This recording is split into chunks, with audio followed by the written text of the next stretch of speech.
আসসালামু আলাইকুম এভরিওয়ান, আশা করি আপনারা সবাই ভালো আছেন। আজকে আপনাদের মাঝে নিয়ে এসেছি ডিম ভাজার রেসিপি। এর জন্য প্রথমে একটা পেঁয়াজ, একটা মরিচ কেটে নিয়ে তার মাঝে পরিমাণ মতো লবণ দিয়ে দুটো মাখিয়ে নেব। মাখানো হয়ে গেলে ডিম দিয়ে ভালো করে আবার মাখিয়ে নেব।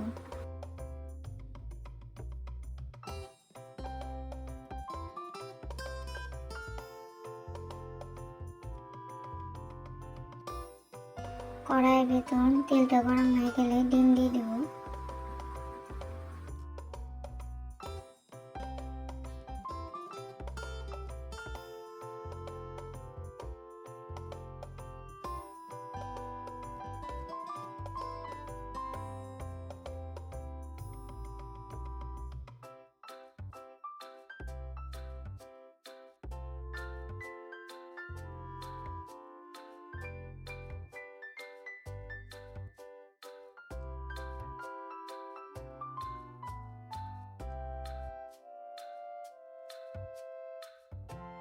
পাঁচ মিনিট এভাবে ভালো করে ভেজে নিয়েছি।